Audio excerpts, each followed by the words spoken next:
more on picking those green beans. I started picking them and I looked through there and I said, hey, there's not enough little ones on here to really make it worthwhile to keep those plants in the ground. So I started pulling them up. There's how many I pulled up. I pulled up maybe about half of these, maybe not quite half.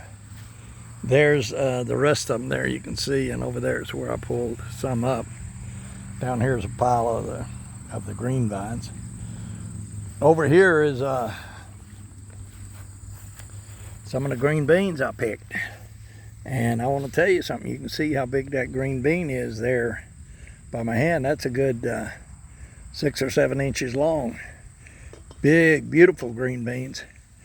And the thing about these guys, no bug bites.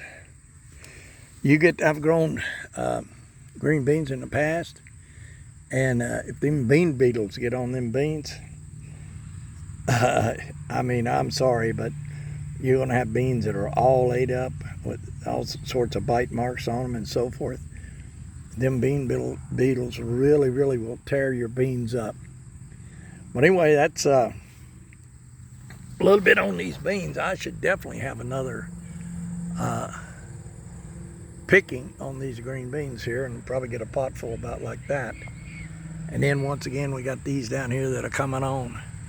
I'll probably get a couple pickings on those before the frost. Maybe 3 pickings, I'm not really sure. But anyway, that's a little bit about my growing my beans. And these guys right here, I'm going to go up and break them right now and put them in the pot to cook them.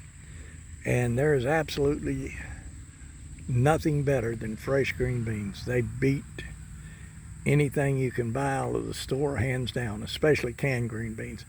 Canned green beans lose a lot of their taste in the canning process, but fresh green beans are absolutely delicious. I hope you enjoyed these videos, and I hope you enjoy all the videos that I post. And I will definitely be posting a lot more, but I sure could use your support. And the way you support me is to subscribe and view my videos, of course. But anyway, thanks a lot, and you folks have a nice day.